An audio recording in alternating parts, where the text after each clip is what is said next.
যদি কখনো আপনার শহরে নিউক্লিয়ার অ্যাটাক হয় তাহলে আপনি কি করতে পারেন ভাবুন। এক পলকে সব খতম হয়ে যেতে পারে, কিন্তু সত্যি কি আপনি কিছু করতে পারেন যাতে করে আপনি জিন্দা বেঁচে থেকে যেতে পারেন? হ্যাঁ, যদি আপনি এখন থেকে তৈরি হয়ে থাকেন। এই জানকারি তথ্য জিন্দেগি ও মৌতের মৃত্যুর মাঝখানে দূরত্ব তৈরি করতে পারে, কারণ যখন একটি নিউক্লিয়ার বোমা পড়ে তখন শুধু ধামাকা বা বিস্ফোরণই হয় না, তার ফলে শুরু হয় সেই খতরনাক খেলা যাকে বলে রেডিয়েশন ফলআউট। আর তাতে যারা জিন্দা বা বেঁচে থাকে তারাও ধীরে ধীরে মরতে শুরু করে। এক নম্বরে বিস্ফোরণের প্রথম পদক্ষেপ। সবচেয়ে আগে জানুন যে যেমনই নিউক্লিয়ার বোমা পড়ে একটি তেজ বা সাদা রশ্মি আপনার সামনে আসে, আর সেই রশ্মিকে দেখার মানে হলো নিজের চোখের রশ্মি হারানো। আপনি অন্ধ হয়ে যেতে পারেন স্থায়ী ভাবে। তাই প্রথম কদম, যেমনই ধামাকা বা খবর পান না বা রশ্মি দেখেন তখনই জমিনে মাটিতে শুয়ে পড়ুন, নিজের চোখ কান বন্ধ রেখে এবং চেহারা মুখমণ্ডল সবকিছু ঢেকে ফেলুন। মূলত এটি প্রথম রক্ষা। এবার দ্বিতীয় নম্বরে আসি, আপনি কোথায় আশ্রয় নেবেন? এখন সওয়াল ওঠে যে কোথায় যাবেন। তো মনে রাখবেন, যদি আপনার আশেপাশে কোনো মেট্রো স্টেশন, বেসমেন্ট বা আন্ডারগ্রাউন্ড পার্কিং থাকে তবে যেখানেই পালান, কারণ জমিনের নিচে থাকা নিউক্লিয়ার ফলআউট থেকে বাঁচার সবচেয়ে কার্যকর তরিকা। কিন্তু যদি কিছু না থাকে তবে নিজের ঘরকেই শেল্টার বানাতে হবে।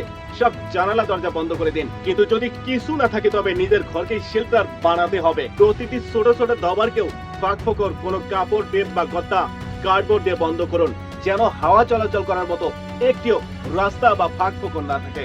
আমি এবার 3 নম্বরে আসছি, পানি বা খাবারের সঞ্চয়। অ্যাটাকের আগে যেমনই খবর পাবেন আপনার কাছে শুধু কয়েক মিনিট থাকবে, ওই সময় পানি ভরে নিন, বালতি, বোতল, ড্রাম যা আছে।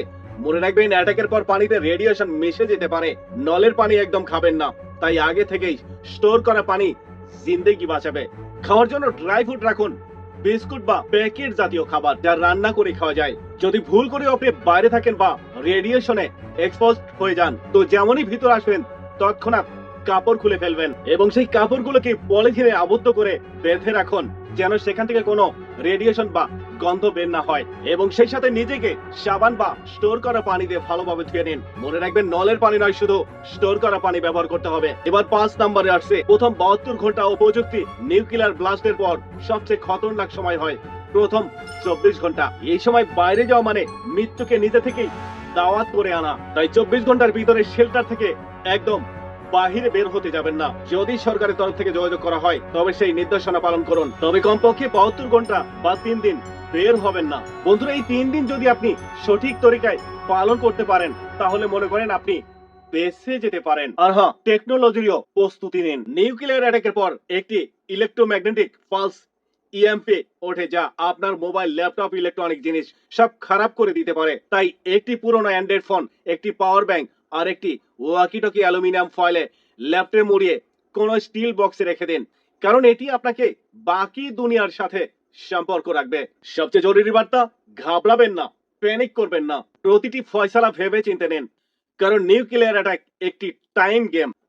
যে যত শান্ত থাকবে তার বাঁচার চান্স তত বেশি।